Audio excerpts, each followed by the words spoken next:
Madam President, I rise today to speak about the historical and unprecedented wildfires that burned through southwest Kansas last week. We had fires in 21 of our Kansas counties, roughly one-fifth of our state. High winds and dry conditions caused fires of the highest classification to blaze across central and western Kansas, some 30 to 40 feet high, burning more than 700,000 acres of land, making this the largest wildfire in our state's history.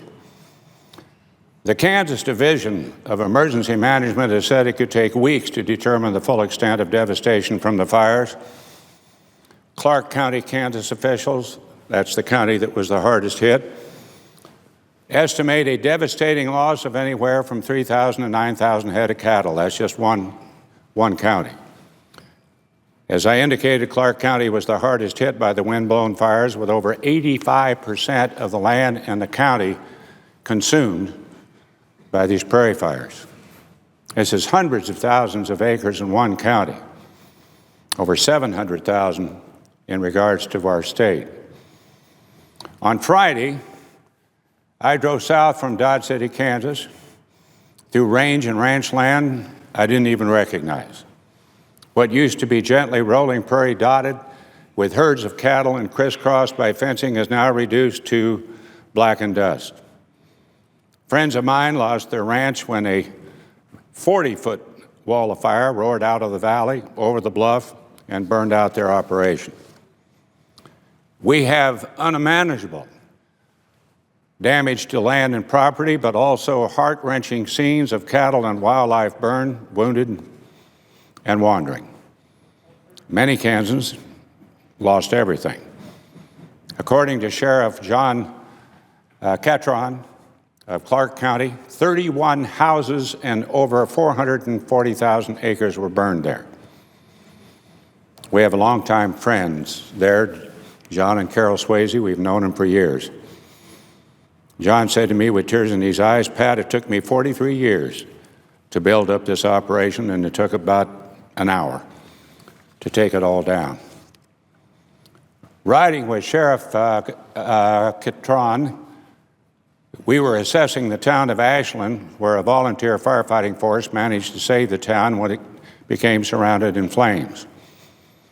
Some volunteers were fighting fires elsewhere in the area and learned their own homes have been engulfed and lost. I met with people, brave people, in the towns of Englewood and Ashland, Kansas, in the heart of Clark County, who had just come through frightening experiences fighting the unpredictable and unstoppable fires. Some were out driving cattle away from the fires and had become separated from loved ones. When the flames turned, they were left to pray for their safety. Kayleen Scott with the High Plains Journal calls it the worst day of her life. And she wrote a courageous and honest account of the day. I read her words now. "I think I had them going the right way. And then the wind switched. Now I just don't know. When I heard the crack in my husband's voice yesterday afternoon, I knew it was bad. He's normally the calm, cool, and collected one.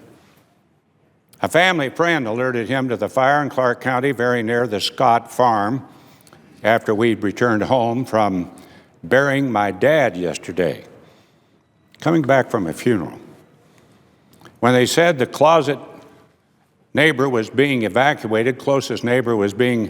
evacuated, he went as quickly as he could, fearing for the cattle herd he worked for the last 5 years to build following the death of his own dad. I stayed behind with the boys at our house. That's 40 miles away. When the wind switched at my house from southwest to the north, I began to worry even more, and I called him. At this point, he was waiting out the fire and smoke in the wheat field, helplessly watching the house and the barn burn. I wanted to be at the farm so bad, but there wasn't much that could be done. When he made it home unscathed, I was pretty happy, but sad at the same time, knowing there was nothing we could do to fix what it took Mother Nature mere minutes to destroy. 52 cows are on the farm, with about half or three-fourths of them with young calves. Most are accounted for. All the grass is gone, as is the hay stockpile. He went and hauled water to the cows this morning, and some are scorched and others have udders with burns. One cow is bawling for a missing calf. Those poor mamas was my text reply to him as of this morning. I made my way early this afternoon to see the farm, or what's left of it, with my own eyes. As bad as I wanted to be down there, a piece of me dreaded the drive. The closer I got to the farm, the worse it got. Blowing dirt, darkening skies because of the dust and the awful winds. I pulled in the drive like I'd done 100 times. Nearly 20 years I have been part of the family, and I had to stop my vehicle. The tears came, and the heartbreak overwhelmed me. I thought of the old white farmhouse with a wonderful front porch where my husband spent a large majority of his childhood. My fondest memory is when we'd stop and see my husband's Grandma Pauline. She always had something sweet to eat and a cold drink at the kitchen table. The home had been around for 100 years and still had a large portion of the family's mementos in it. It was reduced to ashes and rubble. All that is standing is the chimney.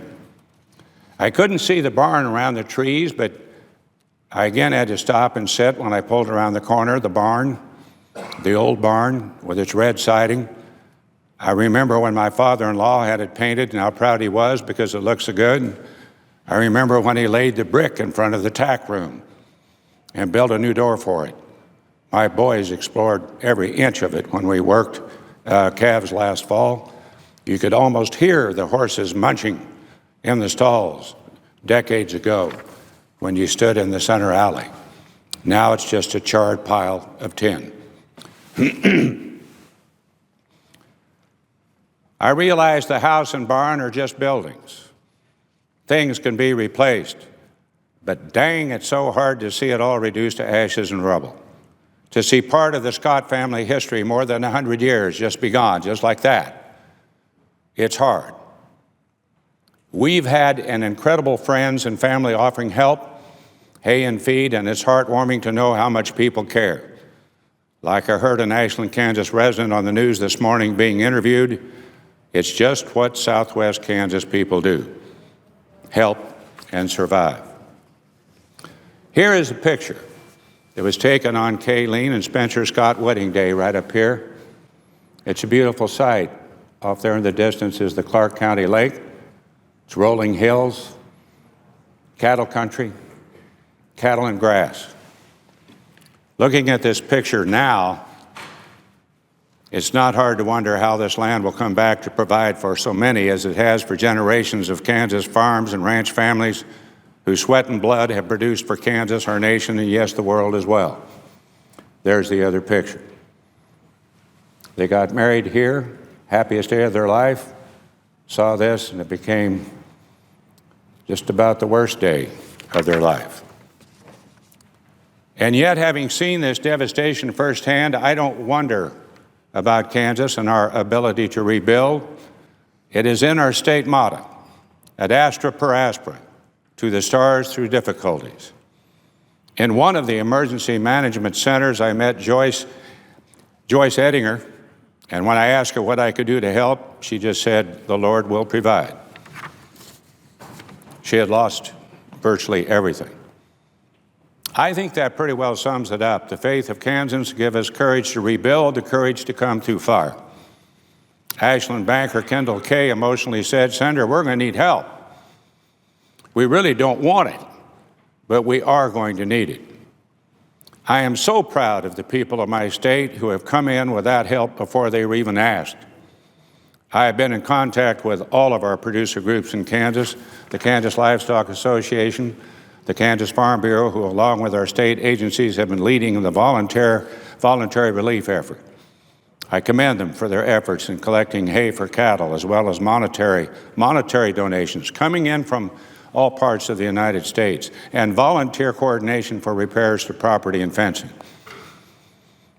Now, Congressman Roger Marshall of the 1st Congressional District and my colleague here and friend in the Senate, Jerry Moran, we've been in touch with the Department of Agriculture with regards to assistance that should be available to farmers and ranchers in counties that have suffered loss. Here's what we're trying to fix. This fellow walking across here to that bluff that overlooks that valley that Spencer and Kayleen looked over, and this fellow here is Chad Tenpenny, who is my top gun in Kansas. That's me with my hands in my pockets. It's pretty rough to see, ground like this that was grass, and look at the utter devastation. And folks, when that wind blows and that dust starts up again, we could be in even more trouble. So cleanup is underway, but we're trying to get help, cut through the red tape, and get a disaster declaration. I just talked to the governor this afternoon.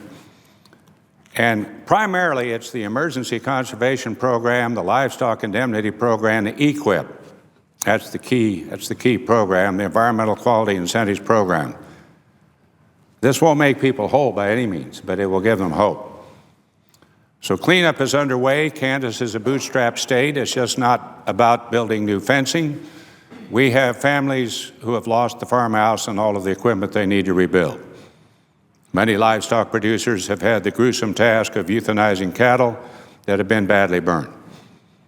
We have to remove the carcasses. We have to find land for the survivors to graze. And we have a lot of uncertainty. How long will it take for the grasses to come back? When can we get rain to avoid a dust bowl? It's really too soon to tell. But we have been through disasters before.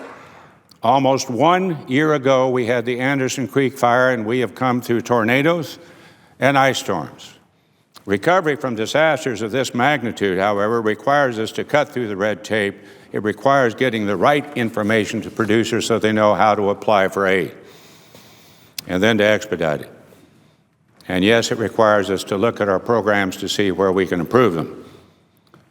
Now, this fire has not received much attention in the national media. You see, we're a flyover state. All we do is produce food and fiber for Kansas and our nation and for a troubled and hungry world. But I do want to commend members of the press in Kansas, especially photographer Bo Rader of the Wichita Eagle took this photo of Chad and myself walking through rangeland outside of Ashland. The Wichita Eagle has gone out of their way to show the world what this fire looks like to real people. The Hutchinson News, the High Plains Journal, and the Dodge City Globe have all told and are telling this story. The same is true for the TV and the radio crews who have helped get the news of town evacuation and safety notices to our people. This is what they do. Rest assured, as chairman of the Senate Agriculture Committee, I am committed to the Kansans I served. They know me, I know them. I know Clark County, and the other 20 counties will come back. We will ensure they get the help that they need. Ad astra per astra, through the stars, through difficulty. Madam President, it's just not a motto. It's who we are. I yield back.